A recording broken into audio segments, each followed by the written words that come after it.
Mary, were you at his funeral? Well, I was at his funeral, but we were also, you and Les and I were also at his living memorial.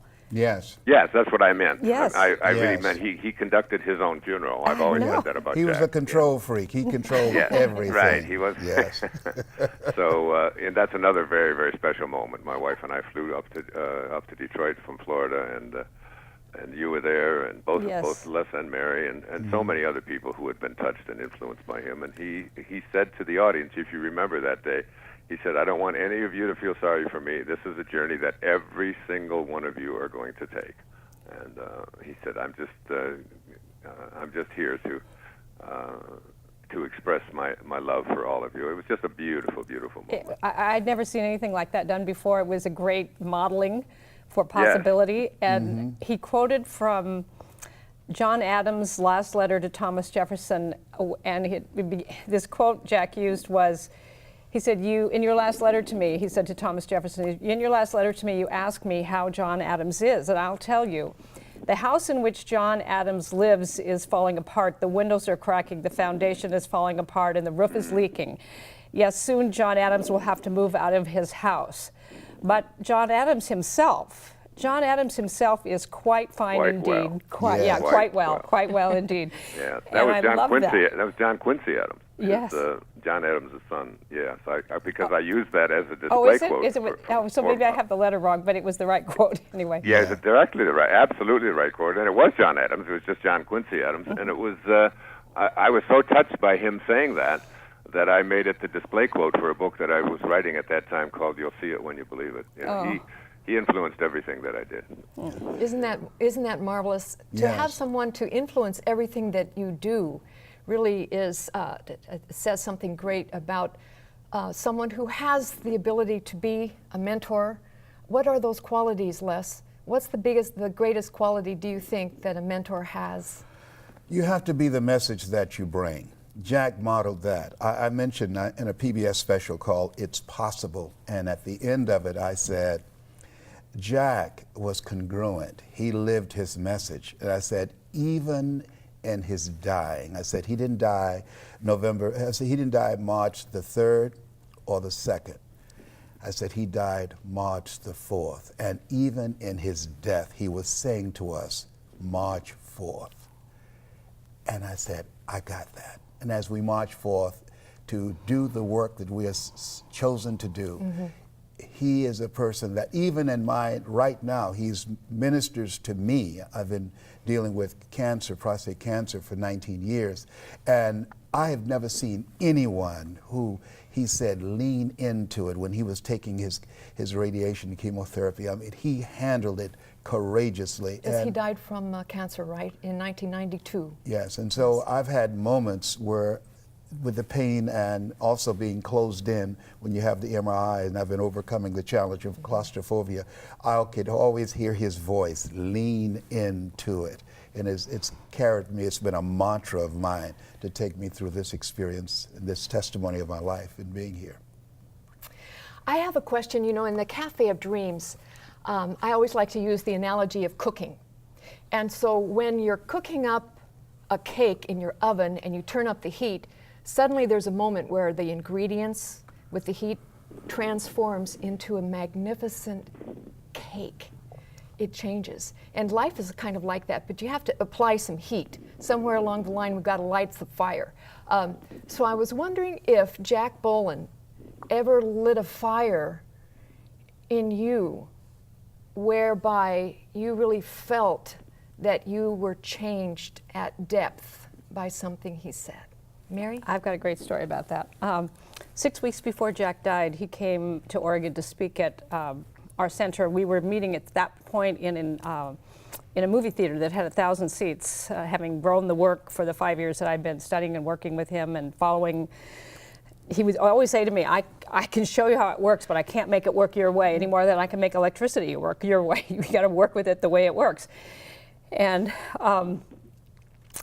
so he flew out to speak, and I didn't really realize how sick he was until he got there. And I said, "Oh, Jack, would have been okay for you not to come." He said, "No, I wanted to come." And we were having breakfast at a hotel where he was going to speak that night. And finally he said, I don't want to talk about me anymore, my health. I want to talk about you. What's the big dream? What are you going to do? What's next? And I said, oh, Jack, we've got a vision. And I'd written it, but I memorized it. It was about a global campus and acres and facilities and kids village and a kitchen that fed 400 people at a time, and this global campus that and I said, and we've got $40,000 in our building fund, and we're going to raise the money this year and put a down payment on a $3 million piece of property, get that paid off over 3 years, and then we can build our first building. And I said, 10 years from now, Jack. And then I said, this is our vision, and in 10 years we'll be in that. And he looked at me with a term that I have used when I speak about moments with Jack. I call it compassionate disgust. he was disgusted with me, yeah. and he said, why would you squeeze the infinite into a 10-year plan?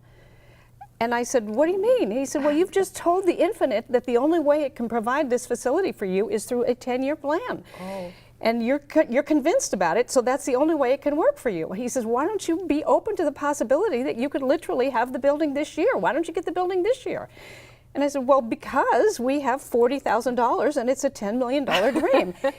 And he looked at me again. He said, I'm telling you, you've had the same problem for 5 years. You think how much something costs has something to do with what you want. Get clear about what you want. And let the universe, let the infinite, design the ways and the means, but you have to be absolutely clear about it and ready to receive it. And he says, do you believe that you could have the building this year? And I said, well, I believe that you believe we could have the building this year. And he looked deep into my soul and he said, then believe in my belief. And I left that breakfast. I remember walking to the car thinking, I have zero idea how it could happen.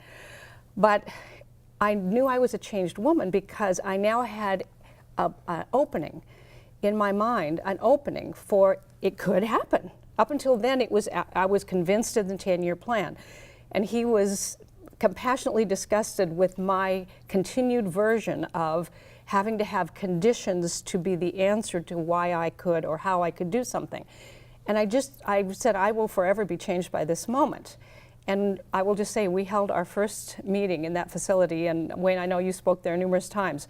We held our first Sunday service in that facility, not 10 years later, 10 months later. 10 months later. Well, he put the challenge in the little fire there that really helped you to transform. Absolutely. He had compassionate disgust with me. He said, what is your big dream? I said, I want to be on stage with Dr. Norman Vincent Peale and Zig Ziglar. And he said, why are you thinking in terms of stages? Why not think in terms of stadiums? Now, up to that point, I've never seen anybody do a motivational event in a stadium before. And he said, I said, I don't have a clue on how to do that. He said, that's not on you, that's God's business. He said, make the commitment and hold that vision. And surely enough, I was called shortly thereafter by a friend named Dexter Yeager to speak in the Georgia Dome to over 80,000 people. 80,000. It's on YouTube. And Jack had that vision. Sometimes you have to believe in somebody's belief in you until your belief kicks in.